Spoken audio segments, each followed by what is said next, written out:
What's popular YouTube? Another day, another demo. And at first things first, I'd like to extend my most gracious apology to the goat Olofmeister, okay, the boat, the goat, the graffiti meister. I'm so sorry. I had no idea he could still do it. Or I should have known. Okay, Flesha took such a big break, came back, won his first tournament back. Olaf, 10-month break, 48 hours practice. Played one pug that was on Reddit, got 16 kills, came through, and showed the hell up.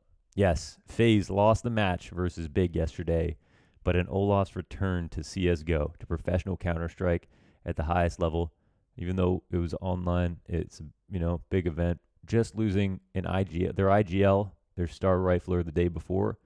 Olaf was a very impressive piece of the FaZe puzzle yesterday, and yeah, they lost, but man, it's not because of Olaf. He definitely played very well, and I'm I was jubilant to see them playing so well. By the end of that third map, I was definitely cheering for them. I'm really, in some sense, glad they didn't win because everybody picked Big to win naturally because we're competent analysts or whatever. We've watched this game. There's no reason in the world based on what Olaf has said. 48 hours practice, never touched the game since he left. To Big losing or to FaZe losing such a key player on their team to lead you to believe they could take down Big, who, out of respect to Big, are, looking pretty solid. Even if a few players dropping off a bit, they should have more handedly won probably. And their Searson didn't really wake up as much until map 3. Tapson was on and off. Xanteris wasn't as hot as he usually is. Like, there was some stuff, but still insane. Near upset there by FaZe. And yeah, it's astonishing that he can, Olaf can just pick up and go. And genuinely, in the first half of that first map, no nerves whatsoever. Looked comfortable. Hit some crazy deagle shots, made some plays, and, they had a 6-9.5. They had not a great T side, but Big's whole game plan was directed at trying to bully the B site, fight olofmeister as much as possible. And he was punching back, right? He was punching back every single round. And we're going to take a look at that, but I just wanted to say, so awesome to see. I mean, there are great riflers, right? There's all-time great riflers out there. There's all-time great players out there, and Olaf should be on everybody's top 5 list. Okay, this guy had a very dominant period. For those people who don't know, he's a very special, one-of-a-kind rifler, and I'll tell you why right now, okay? Lots of definitely great riflers out there have had tons of impact. Nico and Colt, funnily, are all on the same team. Elige with his Grand Slam run and crazy stats. I think in the past 12 months, right after the Grand Slam run, even with that in mind, was the number 1 rated rifler. So NA's real golden child. The players that get right back in 2013, insanely dominant runs. Shocks, all-time great rifler as well, very consistent even up until this day, and also very relevant at a top team, not just doing well on an okay team. But Olaf, like, in that Fnatic run, I mean, peak Fnatic is maybe the only argument for a team, maybe peak SK or something, where people would say they could beat peak Astralis. I don't think it's true. I think Astralis are just the best team to ever play, and their brand of Counter-Strike would have worked just as well versus anybody. And, it's I don't think, I think they just play so optimally and are so multifaceted and well-versed and just so consistent as individuals. They are, I think, the best team and would be in any period in CSGO history. But people think about how scary Fnatic were and how unique they played. So that's why they're in the conversation when people talk about peaks and different levels of play for these different rosters. And at the helm of all of that was olofmeister, the guy who, some of you who don't know, has spots named after him on maps that we still use today. One of the most impactful, meta-defining riflers ever. Like, maybe the most meta impact, impact, has the most relevant impact to the meta to this day. Probably olofmeister, right? The way that he would jump out on train on outside, where we call it olofmeister, that spot it's still used in everybody's strats and everyone's defaults to this day. Up until Cobble got removed, playing, Olaf at the end of Long B behind the smoke, that was a key component to every single default. And it was so special with Olaf because even at the 2 majors they won, I think in terms of pure ADR statistics or something, Flesha he outdid Olaf and was also regarded as a top player, but Olaf was always regarded as the best player on the team because when you looked at the impact that he had on these rounds, I mean, it just was not going to be possible without him. He managed to be just like the most well-rounded and most versatile, creative, clutch, like everything player all at once. And when he came on to after his injury, never really recovered. Came on to phase, played for a while. Stats just slowly kind of dripped down. Took on more of a veteran role, I guess, where you give up some of the star player positions to Nico, to Cold, to play, players like this, and was kind of help. I feel like he couldn't have been as motivated as someone like Nico or Guardian to win a major.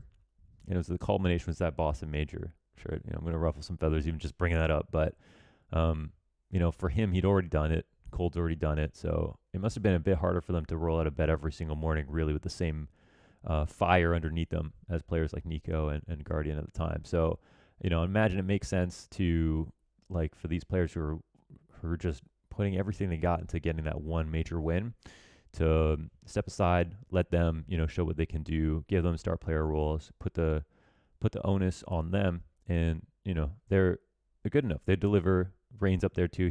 Rain should have got one too. And they all still should. But, after that injury, things never really recovering for him, switching into the veteran roles. We've just kind of seen him been on phase. And then he kind of fell off, and then they looked for replacement. And they kind of always wanted to play with him. Like, they actually, even when they cut Croman, they brought back in Olaf to replace Croman, even though they could have just kept Croman. So there's something about Olaf, whether it's the atmosphere he brings to the team. He's like a really likable guy. So it could be it. It could be the experience. It could be the thought that he can peak again. The impact that we don't see, whether it's communication or leadership in mid-round, stuff like that. That could have had a big influence. And there's a number of things. But for whatever reason, even after these 10 months of him not playing Counter-Strike, they brought him back in over any other replacement.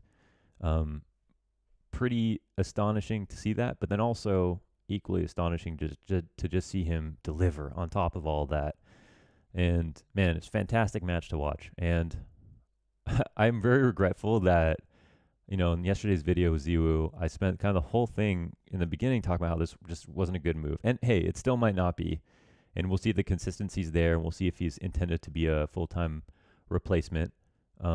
But genuinely surprised and taken aback and humbled and all of those words. You know what I mean? I can only say that, it was very impressive to be able to just take that much of a break and still be so kind of like, I imagine he wasn't even watching CS. You know what I mean? Like, after how much and everyone knows what it's like to be on a team for that long and put that much time and effort in, and go through arguments and go through burnout and go through all these different things, injury, all this stuff, so much stress. And then once it's all done, you just want to, like, you know what I mean? He's goated. Like, he's got a graffiti in the game. He's got spots named after him. He's like, everyone knows his name.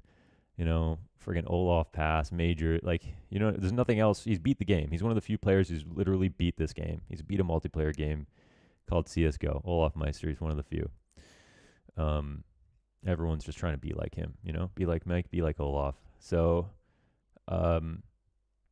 yeah, it was really, really awesome. And I'm so excited now to cast again phase today.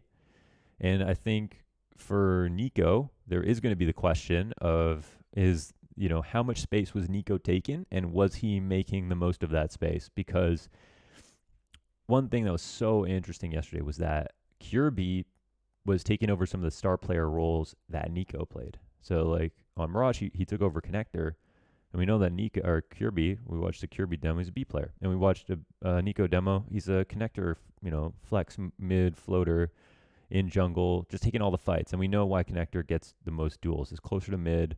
It's an easy peek to Palace, A ramp, so all the A hits, all the mid hits, the lurkers, jungle, CPL, fast flank to both sides. Like, it's literally the highest frag position possible, and they put Kirby there. And that's exciting, right? If Nico wasn't on the team, if Nico was on the team, he's not going to be given that spot. Like, there's no reason to, even, right? Like, it's not even an ego thing. Why would you give up that spot? Nico's playing him well. So, but what was really cool is to see him step up so hard. You know, Kirby really stepped up in the series, and it was a coin flip for me for if I should do a video on Kirby or do a video on Olaf today, because I was really impressed by both Kirby and Olaf. And I think Kirby has shown that he has the capability to carry a team at the highest level, like MVP of a major as well, and quite young. So, you know, he could be a suitable star player for FaZe in a world where Rain might not be peak consistency ever again. Coldzera may or may not. I think he still could. Olaf probably will not and will, you know, take more of a veteran role. And then Brokey, definitely, you know, amazing player. 1 in a million, that Brokey. So many cool storylines with FaZe right now. And also, never seen Brokey ever this happy on a fan cam in my life. Not a fan cam, sorry, a webcam.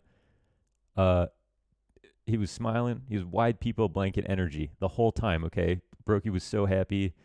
Olaf was laughing, telling jokes. Coldzera was telling jokes. Thought the atmosphere was really good. And if they play well again today, there will be questions, and I think genuine conversations people will have. And they'll probably be jumping the gun a bit, but you know they're coming about, you know, was Nico the problem? Of course, I would never argue that he was as a player. As a caller, maybe. And we'll find out if it was an atmosphere thing to an attitude thing. Like, these are kinds of things that could be a thing, right? So I am very curious about this next FaZe match and very happy to have seen such a good match and for them to give us such a good show. And I really thought this team was dead in the water. And it seems like maybe they won't be. And maybe it's because of Kirby. Seriously. So we'll see. That's my guess is, I guess they'll ride it out a bit. They'll see what happens. I think they still have the IGL problem. I don't know what they'll do about that. But, you know, Cold has been an IGL. He during when they won their first major, he called the entire overtime on Mirage, Mirage, like the famous map or whatever, versus Liquid. And that was like him with no experience. So he can call. It just depends if he wants to. And, you know, it's kind of like Nico in some sense. So we don't know if his vision will be limited as an IGL. And it was really cool to see that actually FaZe also changed up how they played on their CT setups and stuff. They just stopped doing all that super passive CT setups on Mirage. They just didn't do them at all yesterday. They played more loose. Like, Curie played in connector. They played cold in CPL, which I was really hoping they would do more often in the first place. And that was something I really didn't like about FaZe. And the reason I doubted Nico as an IGL, for not because he called ultra passive setups, because they're good, but just like when he called them and how often. And the same thing with Inferno. Like, I feel like their Inferno was pretty horrible for that reason. Like, they call these, it felt like the conditioning aspect of Nico's calling seemed off. Well, anyways, now Nico's off to play with a much better caller in Nexa, and will be an upgrade in terms of statistics from Omanek for sure. But as Threat said, he's going to need space. He's going to need more space than Omanek took up. He's probably going to take over a few roles, make people a little bit unhappy. He'll probably also deliver, but we'll see how much of an upgrade it is, because it is kind of a zero-sum game with the positions that you get right on CT side for how much, impact you have and all that. So yeah, we'll see. Very curious. I'm so happy to see JKS playing. And when we were in the green room yesterday, it just brought me back to LAN vibes. Maniac, Pimp, Scrawny, and like Banks, we were all there in the green room. Connor just flew in yesterday because he had some flight troubles, and he flew in, like, got off the plane, like, casted with me like 2 hours later, and it was amazing. But before that, we're in the green room watching the Vitality Complexity match, and, halfway through the last map, we're all, like, jumping around, yelling, looking at each other, like, damn, we haven't had this much fun watching CS in so long. And it had been so fun to watch.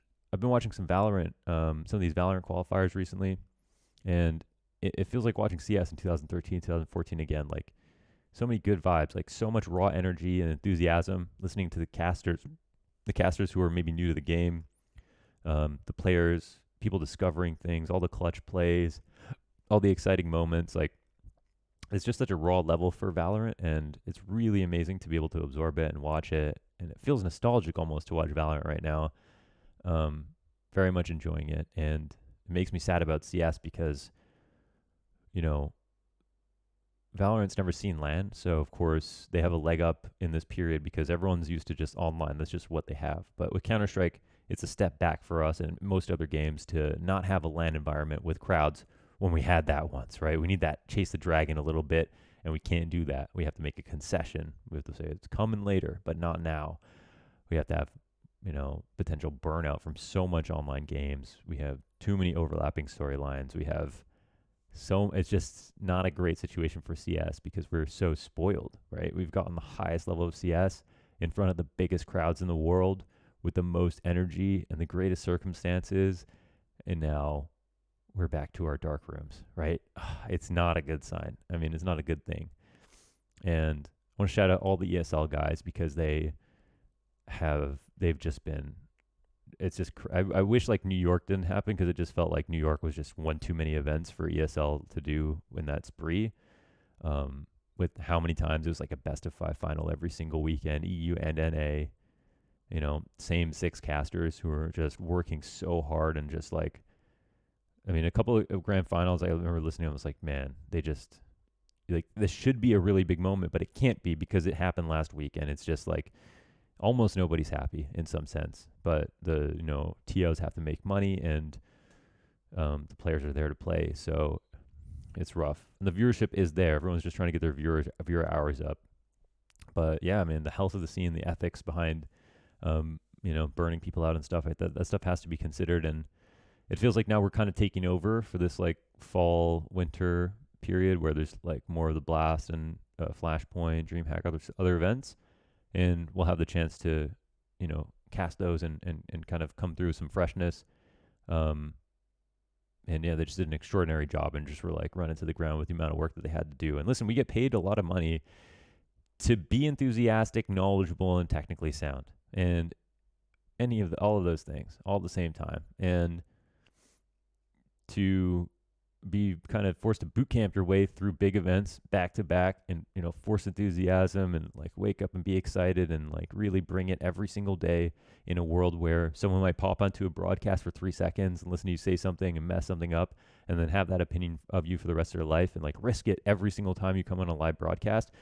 Now, that is why we get paid what we get paid. And the absolute worst thing for that is when we don't have enough time to prepare. We don't have a way to get excited about what we're doing. This stuff is important. It's entertainment. So, yeah. So when me and Connor were on LAN, I mean, we treated this whole online period like a giant boot camp. We said, first of all, no matter what happens, I'm going to, try our best to pretend there's a crowd in the room for these important games. We're going to work our hardest to get over the hump of audio delays between us two, awkward talking over each other moments, figuring out how to feel like Connor's beside me when he's not, and understanding when he's going to talk and how we have a conversation over Discord that feels genuine and authentic. And I think we did a good job of getting to a certain point, like right around Blast in June. That's when I felt like we really just hit our stride in those like last few days. So that was great. And I'm excited to shake off the rust a little bit and then get back to that. And this is our first LAN match that we casted back together yesterday, and goddamn was it fun. And it was this phase match, and we were so amped the whole time, and felt very smooth and fun to talk to each other. And we're so excited to get this all underway.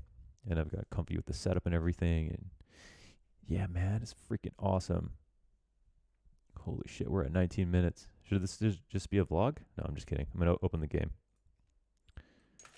I don't think I can promise an intro like this every single day, but let me just make sure. Yes, we're on 1024 black bars. We're looking at olofmeister play versus Big Clan. I should definitely get into the game, huh? Holy crap, at 20 minutes, man. All right. CT side here on Mirage. Have funs are called. And I remember I was just like casting this game, and I was just watching Olaf spot B, and I was like, man, he's doing this really well. And I was like, he's jumping at the perfect spot. He's like not showing a lot of his head. He's very consistent at it. I know it sounds so dumb, but it felt like he was like aiming. Like his aim looked good or something like that. It's such a weird, I don't know what that thought was. And I was like, man, why is he just so comfy right now?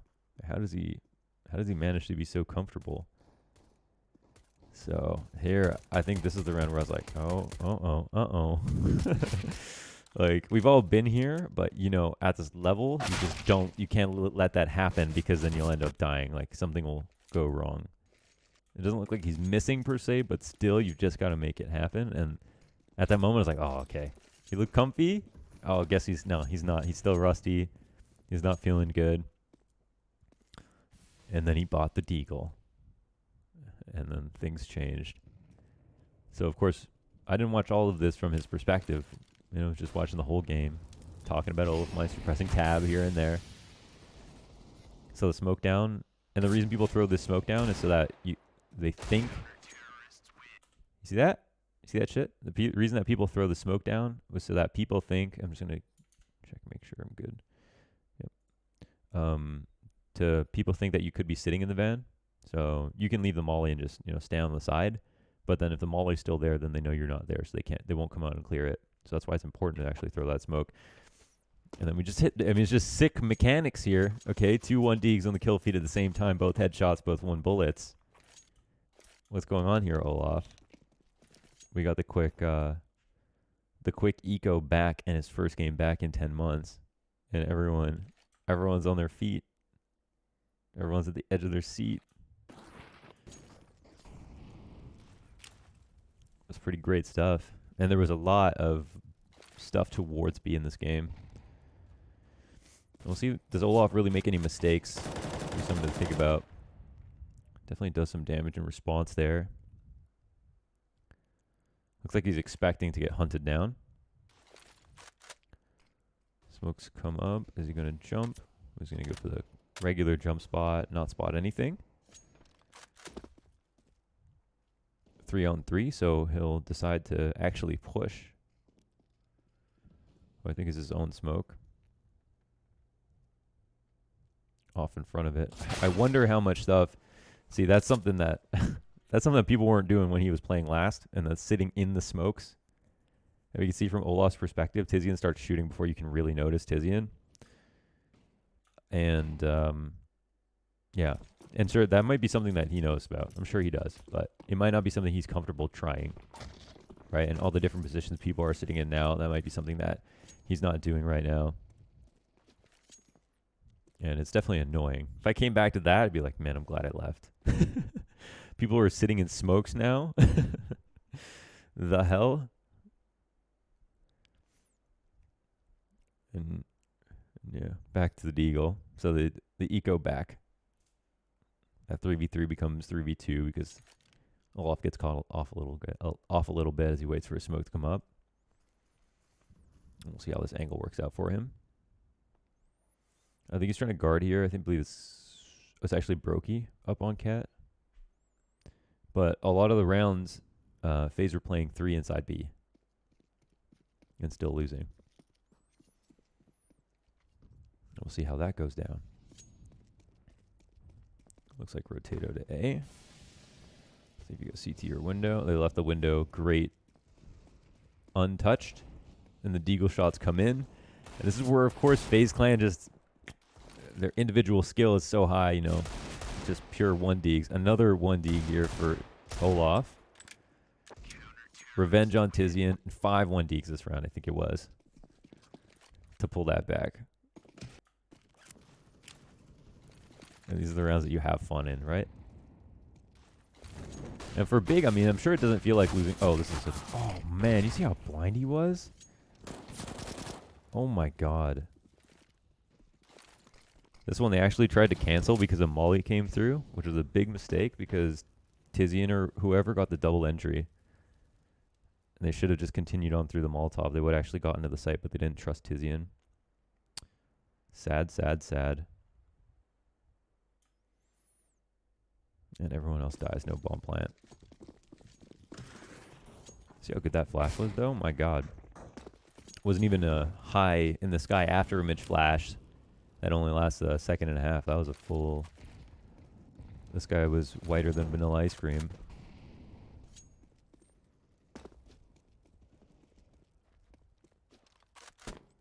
Kirby making the Galil sing.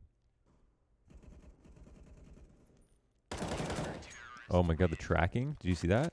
Guys, did you see that? Aim is about comfort, okay? How many times do I have to say it? Watch the Ziwu video. Aim is about comfort. How could you possibly take a break this long and still be able to do this? I'm upset. Alright, see how it works. He's doing a lot of floating in the sight. You can tell this is an angle that he likes a lot because he's come back to it and it wasn't tested last round. I don't see how he fights now. He's waiting for the jump out from the window, dividing his attention up, and this is where it gets a little bit hairy. Yeah, has to try to trade out taps in, but Olaf is really relying on coldzera to win his duel, so that he doesn't want. You wouldn't want to stand there. So one key concept in Counter-Strike I think is very important to talk about is compromising positions. Like a kill can compromise a number of spots on the site. The reason you split a site, the reason you go through B tunnel, B apartments, and on cat, is because even if you don't actually go on cat, if they think you're going on cat, there's certain positions they can no longer stand in. And thus, there's certain positions that no longer have to be cleared from B apps. That's why it's important to split sites. That's why it's important to threaten map control. That's why it's important to condition. Because it makes the sites weaker in a number of these intangible ways. You know people aren't going to be standing here. You know that they're uncomfortable. You know that, right? They might push. These kinds of things. That is why we do these things.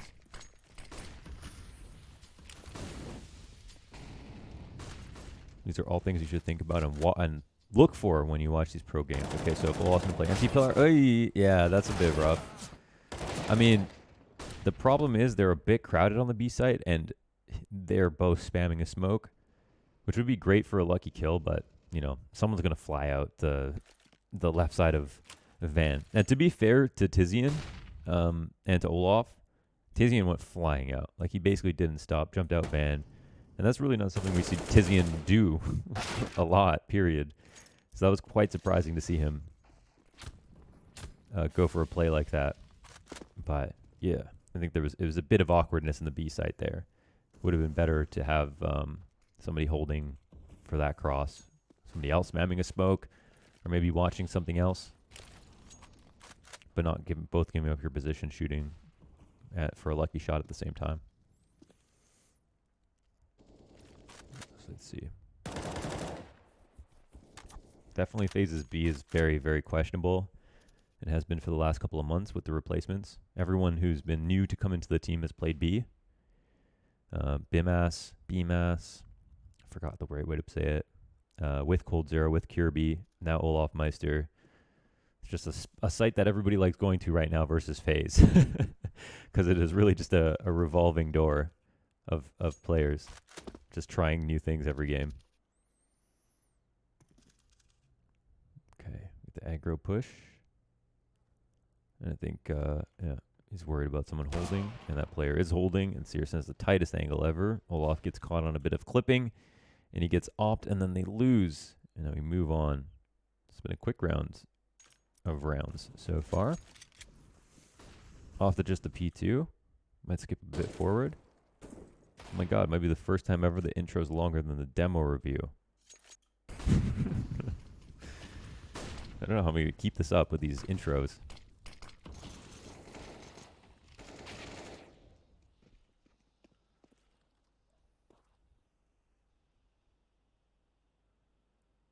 Might have to shorten the intros a little bit. New viewers are going to be so confused. Why does broadcaster just talk? I don't know why I did like the shittiest Russian accent. I'm so sorry about that. Castor, start game. There's nothing wrong or special about the way he played that. He played behind the get right smoke. And then he got killed because he only had a P250. /analysis.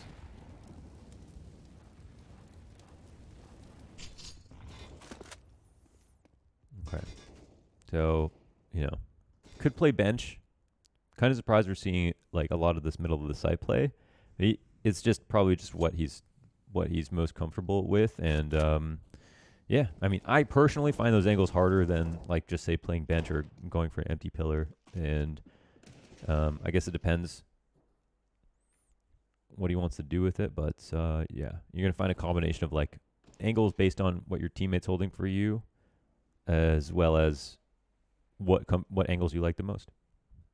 All right, so everyone, get your popcorn out, quiet down, and just absorb the fact that Keto, Tizian have just both been taken down by olofmeister in a 1v3, leaving him to verse one of the best riflers for the current period, who misses a few shots, lets him know where he is, and Olof will now take position and try to perform a read, which he will be successful with.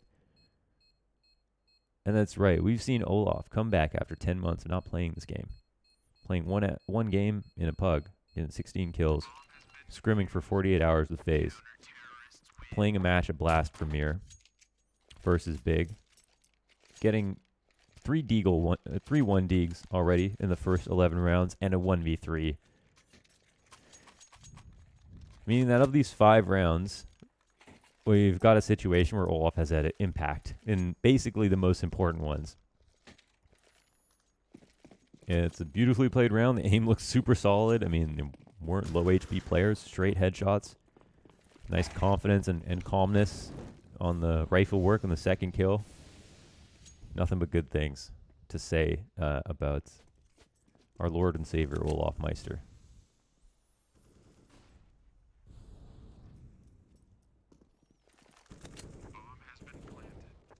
I thought this Falmus looked really bad, but then I looked at it closely and I realized it's not like a mess. It's like some kind of like atlas or something like that, and is actually very detailed and beautiful. So I really like this Falmus. I think this round is a wash. Olof's probably got too much adrenaline flowing through his online veins right now after that round. Flowing through his E-veins.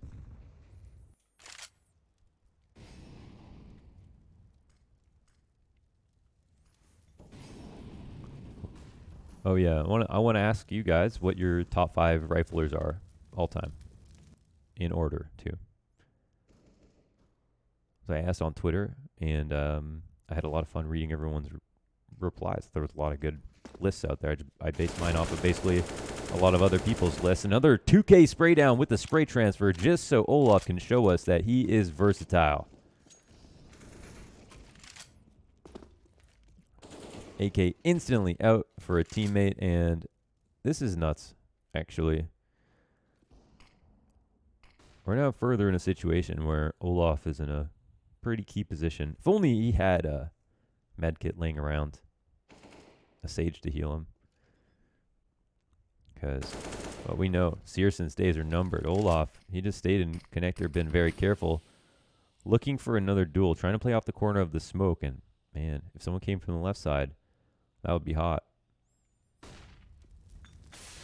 Now he knows basically where both people are. But will he be able to find the duel? No. Keto ducking low and under. Just taking the situation in his own hands. Olof, he's washed. I'm peeking him. Tizian says, no, please. Please don't peek him. And Keto does it. Says, see, that was easy. See you in FPL, Olof.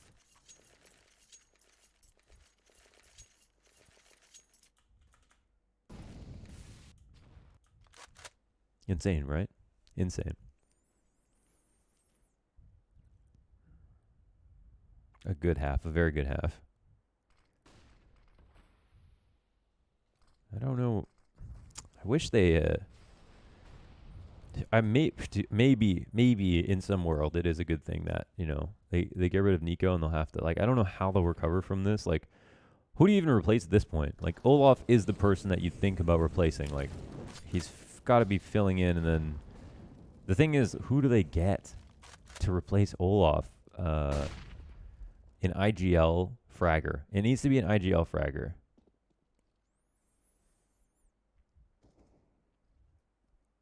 unless like everybody just starts playing to another level, it has to be an IGL that can frag as well. Like, I don't think if you brought Kerrigan in now, I'm not sure. I really don't know. I'd like your opinion on that too, actually. Okay. Oh my god. He really just hit that. Okay. Oh my god. Like, do you see this, man? I don't even know what to say. Like, he's actually just deathmatching. I mean, Bigger not having a great half, but what the hell is going on? Guys, why is this possible? Okay. We're up to 35 minutes. I recorded this video. I did the entire intro once already. And I thought I would do the second and then I messed up because I couldn't figure out how to get my sound working in the game. And is this video lagging? I hope it's not lagging. And then I recorded again. I was pissed. I just recorded again, and the intro ended up being even longer somehow. Even though I thought it would be shorter because I'd probably miss some points. And yeah, it was a pleasure to watch the Olaf demo with you. It was a pleasure to talk Olaf with you. Said a whole lot in the intro. I hope you love what you watch on this channel, okay?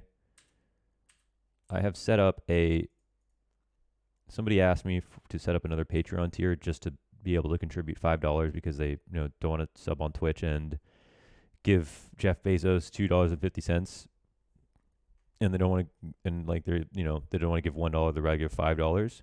So I just set up a tier. I don't want to overpromise on this Patreon, so I'm not adding any benefits for this tier. So if you just want to support me, then you can do that. After the demo review that we uploaded, we got 2 more demo reviews, and I wrote a little thing on the Patreon here. So we got new requests and questions and stuff like that, and emails that I've gotten, and people want more, and that's fantastic. I mean, the first demo was awesome. All the rest of them will be awesome too. They'll literally be that good. If you want it to be public or private, it won't affect the analysis whatsoever. It's totally up to you. Just literally to help you get better or achieve your goals or whatever. So if you think it'd be a good public demo, great. Content for the channel, help other people learn. If you want it to be private, you want other people to see and be, like read criticism and stuff like that, totally understandable too. Really up to you. But cool to see. I think we'll probably upload 1 Patreon demo a week, and then the rest of the week we'll just do pro players. And if I get a chance, and how my workflow is basically some days I'm busier than others. So some days I'll record more than 1 Coach Lau at the same time, or like a demo review and a Coach Lau. And then if I do your demo review early, I'll just upload it unlisted so that you can see it. And then you can see it, and it'll go up, scheduled upload on the channel maybe in the following weeks, the next week, the week after, depending on how many slots. Right now we've got 2 more to go, and I don't know if both of them want to be on the channel. So we'll see. But yeah, thank you so much for the support. Sub, follow, ding the bell, blah, blah, blah. Love y'all, and I'll see you tomorrow.